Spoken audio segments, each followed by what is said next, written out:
श्री राम जय जय राम।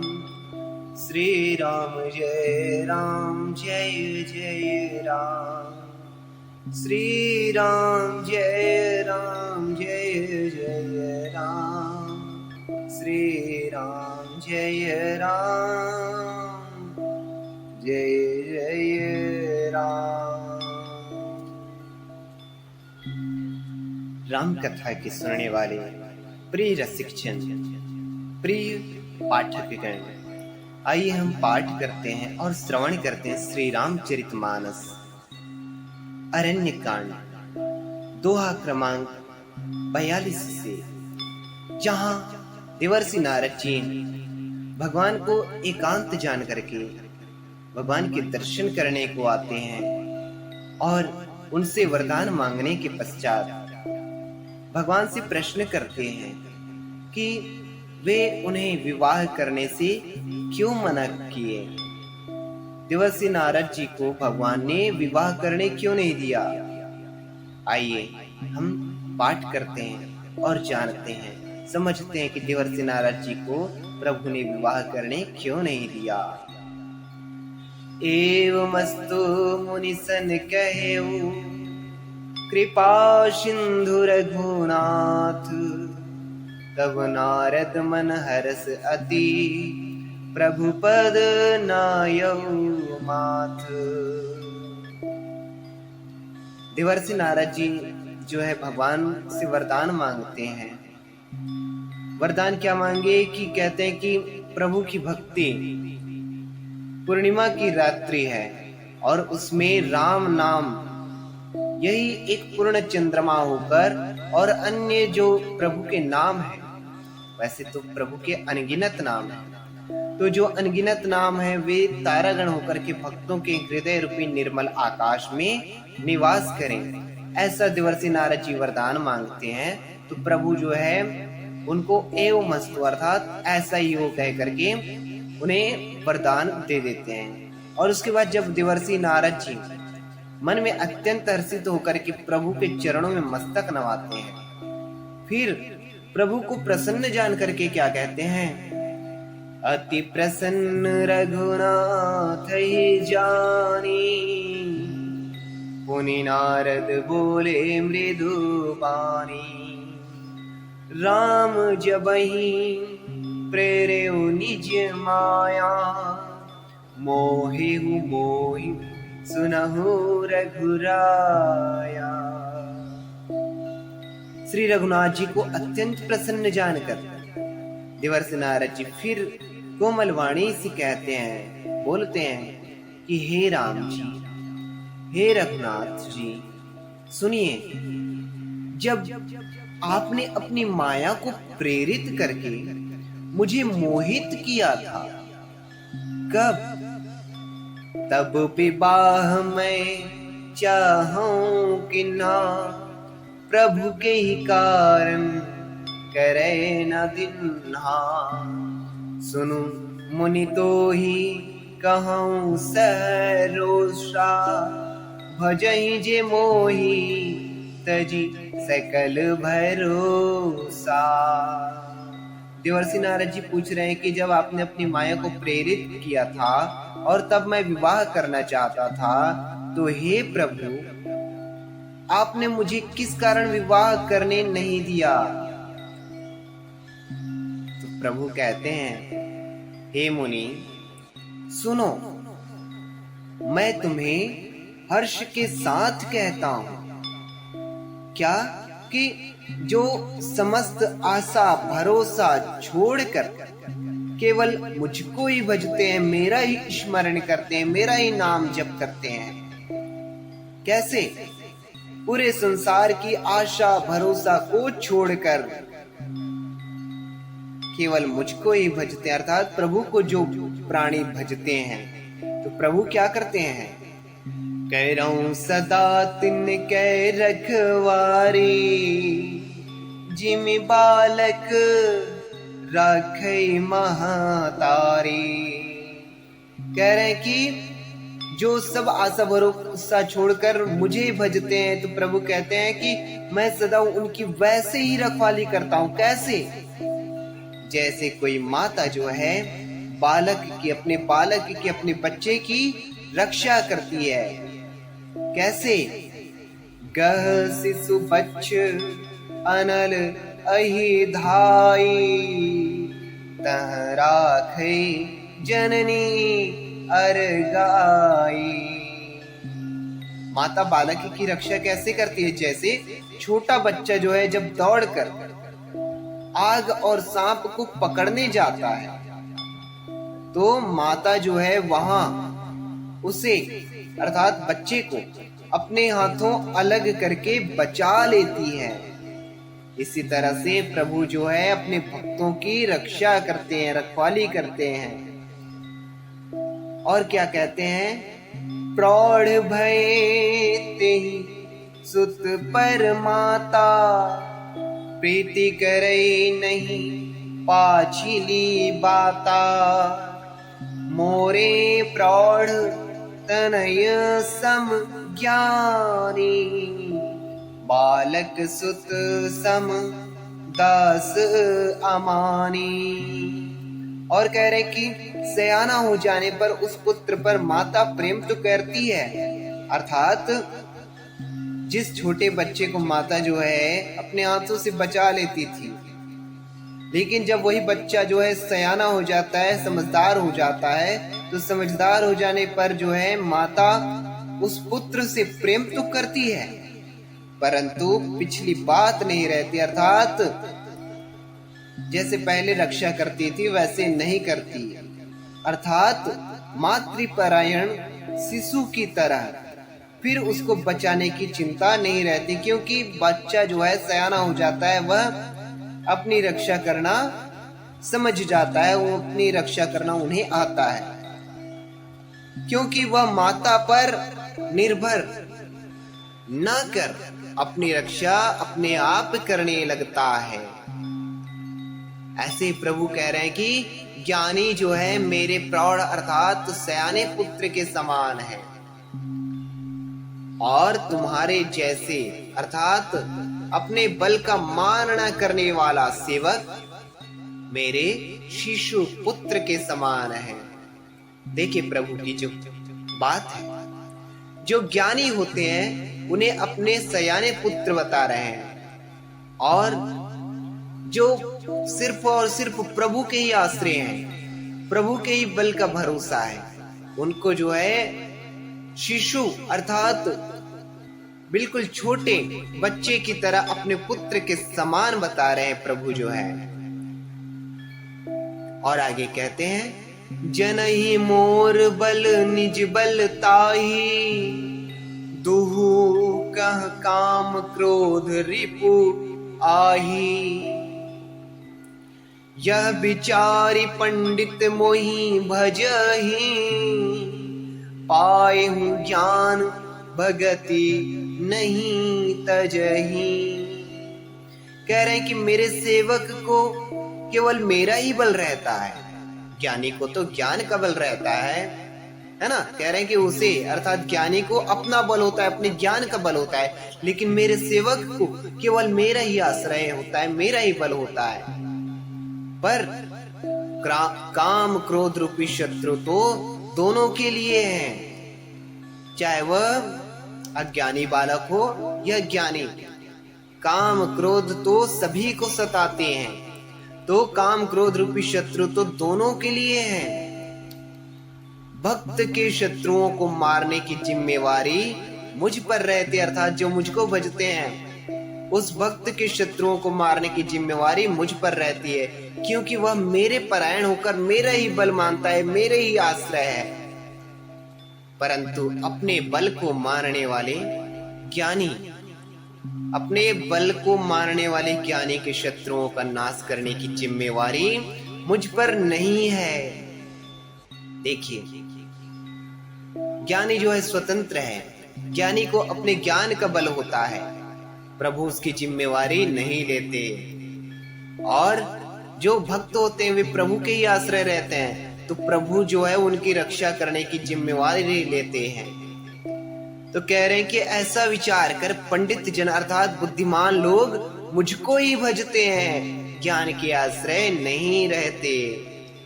वे ज्ञान प्राप्त होने पर भी भक्ति को नहीं छोड़ते। अर्थात जो पंडित जन होते हैं, बुद्धिमान लोग होते हैं, वे ज्ञान प्राप्त होने पर भी अर्थात ज्ञानी होने पर भी भक्ति को नहीं छोड़ते, अर्थात मुझको भजना नहीं छोड़ते।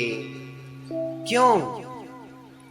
काम क्रोध लोभ आदि मद प्रबल मोह के धारी, तिन मह अति दारुण दुखद माया रूपी नारी।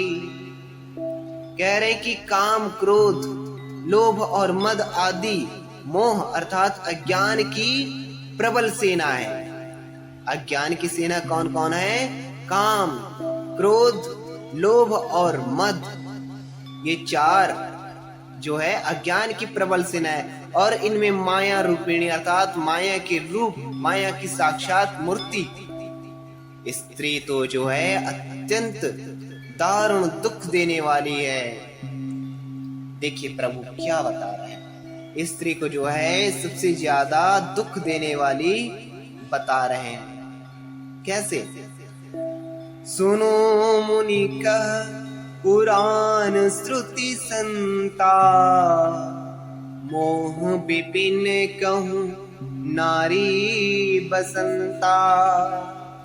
जप तप नेम जलाश्रय झारी, होई ग्रीष्म सोसई सब नारी। प्रभु श्री रामचंद्र जी देवर्षि नारद जी से कह रहे कि हे मुनि सुनो, पुराण वेद और संत कहते हैं कि मोह रूपी वन को विकसित करने वाली अर्थात उन्हें बढ़ाने वाली, मोह रूपी वन को विकसित करने के लिए स्त्री क्या है? वसंत ऋतु के समान है। तभी तो हर कोई जो है स्त्री के सौंदर्य पर मोहित हो जाता है। कह रहे हैं कि वसंत ऋतु जो है मनमोहक होता है, तो वैसे ही स्त्री को कह रहे हैं कि स्त्री जो है वसंत ऋतु के समान है। किस लिए? मोह रूपी वन को बढ़ाने के लिए। जप तप नियम रूपी संपूर्ण जल के स्थानों को जो है स्त्री ग्रीष्म रूप होकर सर्वथा सोख लेती है। अर्थात स्त्री के संगत में पड़ने से जप और तप और नियम जो रहते हैं, उस नियम रूपी संपूर्ण जल के स्थानों को जो है, स्रोतों को जो है स्त्री ग्रीष्म रूप अर्थात गर्मी की ऋतु होकर के सोख लेती है। कह रहे हैं सुखा लेती है। और काम क्रोध मद मत्सर भेका, इन्हीं हर्ष प्रद बरसा एका। दुर्वासना कुमुद समुदायी, तिनका शरद सदा सुखदाई। काम क्रोध मद और मत्सर अर्थात डाह अर्थात ईर्ष्या, ये क्या है? आदि जो है मेढक है। इनको वर्षा ऋतु होकर हर्ष प्रदान करने वाली एकमात्र यही कौन?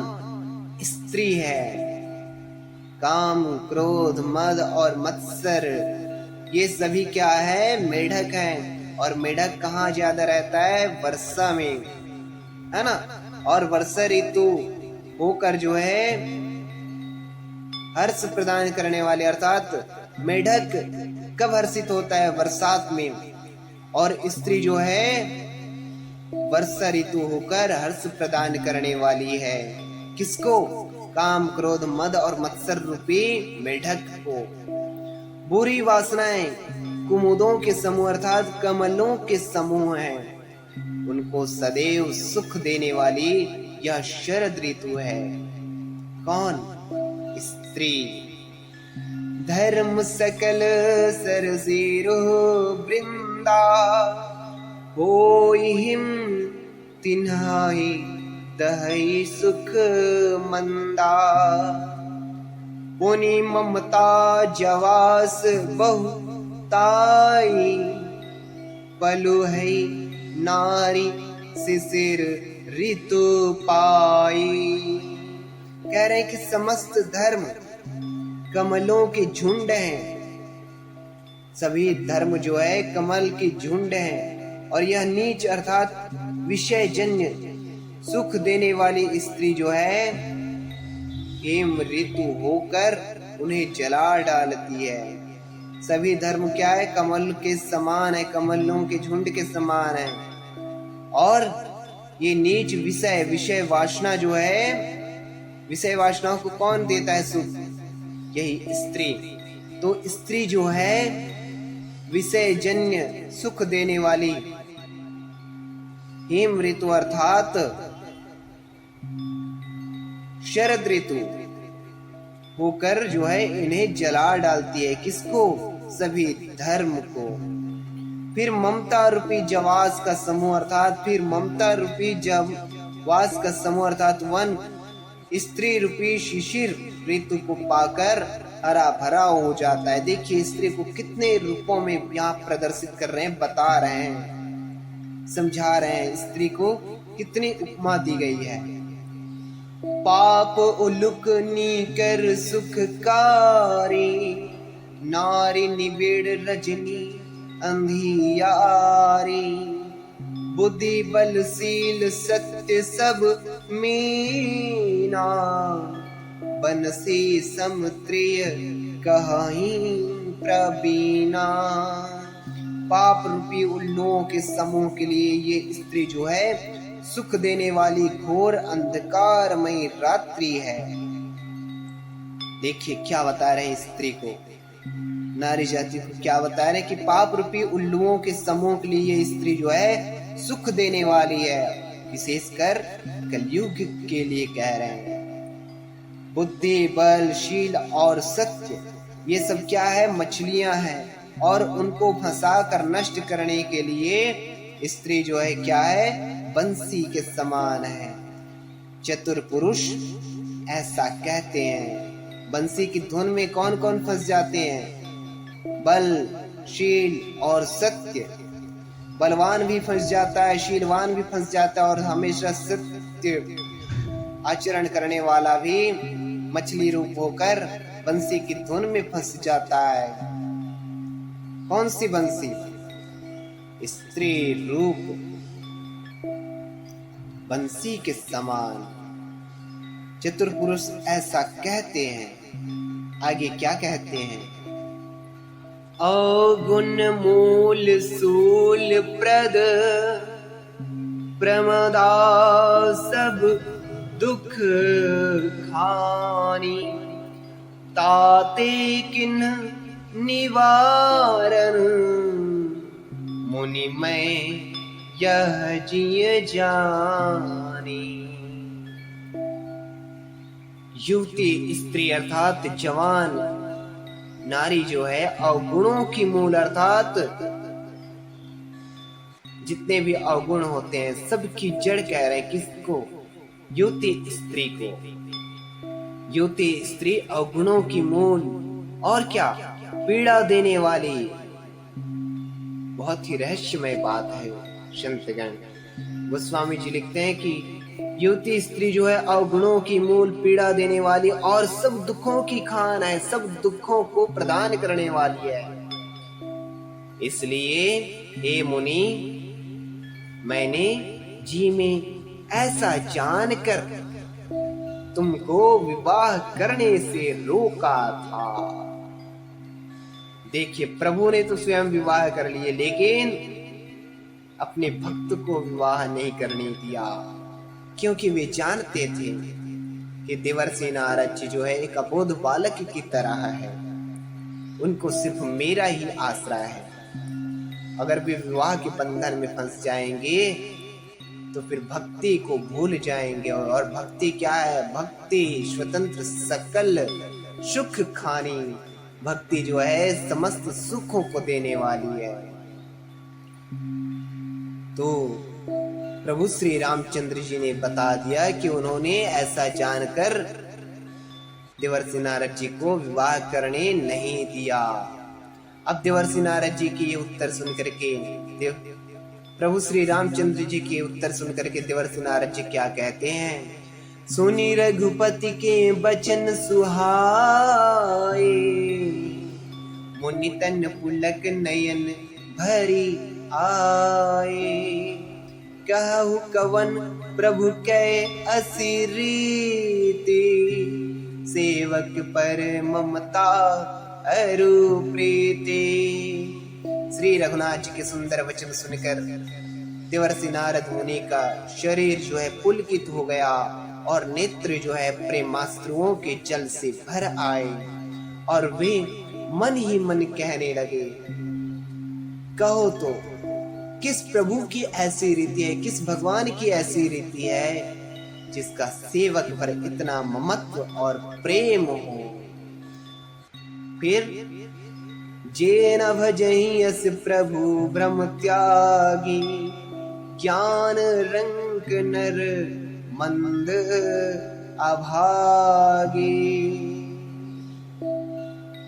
फिर देवर्षि नारद जी कहते हैं कि जो मनुष्य ब्रह्म को त्याग कर ऐसे प्रभु को नहीं भजते, कैसे प्रभु को? जो सेवक पर इतना ममत्व अर्थात प्रेम करते हैं, ममता रखते हैं, ऐसे प्रभु को जो नहीं भजते वे ज्ञान के कंगाल, दुर्बुद्धि और अभागे हैं। ऐसा देवर्षि नारद जी कह रहे हैं। कब?